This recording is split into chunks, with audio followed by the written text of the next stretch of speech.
All right, today we're diving headfirst into the world of AI tools. They're everywhere right now, and honestly, each one feels like it's trying to outdo the other. I, like a tech Olympics. Who can multitask the hardest? Or in my case, who can outwit me in suggesting creative ways to ruin a shepherd's pie recipe? Wait, what? ChatGPT. I asked it to zhuzh up my mum's recipe, and somehow I ended up with smoked paprika, quinoa, and maple syrup in the mix. It was quite the experiment. That sounds innovative?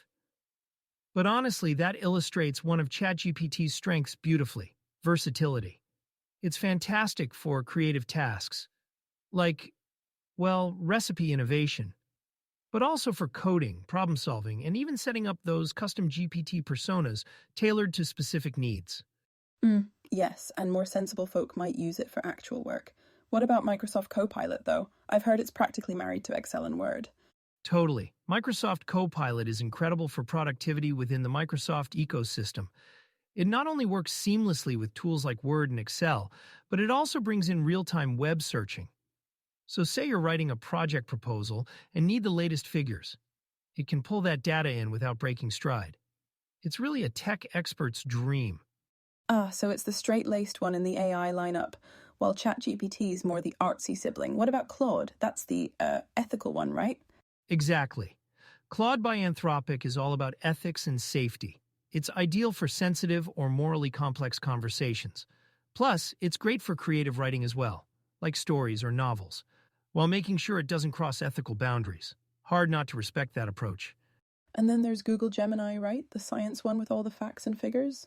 Yep, Google Gemini excels in academic and scientific research. It's got access to quite a treasure trove of scientific databases and does an amazing job tackling math as well. Researchers and students absolutely love it, though it's had a few bumps with image generation controversy. But still, for pure analysis and data, it's top-notch. So basically, you've got an all-rounder, a corporate whiz, a philosopher, and a scientist. It's starting to feel like assembling an AI Avengers team. Exactly. And you'll see just how powerful these combinations can be when used strategically. All right, so these AI tools sound pretty epic when you describe them like an Avengers team. But here's the thing. How do normal people like me actually start using them without feeling like we need a doctorate in robotics? Great question. And that's actually where these tools shine. Take Pi AI, for instance. It's designed for specialized conversational assistance. Whether you need wine recommendations, Priorities. absolutely. Or for something like advice on a specific niche topic, Pi delivers incredibly tailored responses. Say you're prepping for a last-minute presentation. It can help you fine-tune your pitch effortlessly. Like having a clever pal who always knows just enough to save your bacon. All right, what about Perplexity AI? That's the academic one, right? Sounds a bit more intimidating, less bacon saving, more paper writing.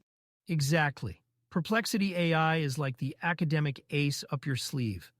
Whether you're researching a topic, working on a debate, or tackling complex mathematical problems, it not only provides answers, but backs them up with accurate citations. So you can trust its information is reliable and give your professor fewer headaches. I see. It's the one you'd want in your corner during trivia night. Or perhaps more critically, your next research deadline. But not everyone's buried in academics. What's the day-to-day appeal? Oh, definitely. It can help streamline everyday tasks, like organizing your thoughts or summarizing dense research papers. And then there's Mistral, which is great for nuanced conversations, thanks to its emotional awareness. It's like having a thoughtful sounding board when you're working through ideas or tackling complex problems. Ah, that sounds pretty handy, especially if you're bouncing ideas solo. And productivity junkies probably love Microsoft Copilot, eh? No doubt, this one's like your tech-savvy assistant. It shines in Word or Excel, helping you streamline processes. One neat trick? You can give it a task like formatting a spreadsheet or drafting a report, and it'll handle it in seconds. I mean, it's basically productivity on steroids. Steroids but for Excel. Now that's a headline, but let's get a touch more personal. Got any of your own stories where AI has saved the day? Funny you should ask. Grok, right? This thing is amazing for real-time updates, like I'm talking about staying ahead of breaking news or tracking social trends faster than you can refresh a browser tab. I use it all the time in podcast production. Helps me pivot stories while they're still hot. Makes me feel like some kind of tech fortune teller. Aye, tech fortune teller. Honestly, though, that does sound ridiculously useful. Social media is chaos at the best of times. If Grok can sort through that and actually give you relevant info, hats off to it. Totally. It's not just about speed, though. It's about pointing you to quality updates amidst the noise. Trust me, that's a game changer. All right, so we've got AI tools helping out with everything from bacon-saving chats to supercharged spreadsheets. It's clear they have their perks, but it can't all be sunshine and rainbows, eh? True, it's not all sunshine and rainbows. While AI tools are revolutionizing how we work, write, and even cook, they're not without their quirks and limitations. Poorly, in my case. Hey, let's not sell paprika, quinoa, shepherd's pie short just yet. Let's forever. Fair enough. But seriously, as exciting as all this AI innovation is, it's not without its challenges, right? I mean, take something like Meta AI. It's still relatively new, but there are major privacy concerns. Meta and personal data. I wouldn't exactly call it a love story. Exactly. And while I've seen it do some amazing things, like generating top-notch visual content, there's always that nagging reminder, be careful what info you feed it. You don't want your life story turning into training data for the next algorithm. True. Sharing things online already feels like shouting out your secrets at a bus stop. AI just takes that to a whole new level. Totally. And that's where tools like Claude stand out. It's designed to prioritize ethics, making it safer for sensitive discussions. But even then, we've got to ask, how much do we trust any AI to always make the right call? Tricky. Like, does Claude ever wrestle with the trolley problem while telling bedtime stories? Not quite, but ethical AI, like Claude, is at least trying to deal with moral ambiguity responsibly. Still, any system designed by humans is going to reflect our flaws to some degree. Which is why finding a balance is so crucial, eh? Reminds me of that student example you mentioned, Google Gemini helping with research. Right. It's stellar for students or researchers analyzing tricky data. Its precision is where it shines. Then there's Perplexity AI. Not only does it assist with research, but it goes one step further by providing citations you can trust. Literal lifesavers for deadlines, I imagine. But here's the thing, how do we make sure folk lean on AI the right way without completely losing the plot? That's the big question, isn't it? It's all about balance. You want to use these tools to enhance what you're doing, not just outsource your thinking. Like with productivity, if something like Microsoft Copilot saves you hours drafting reports, how do you use that extra time wisely?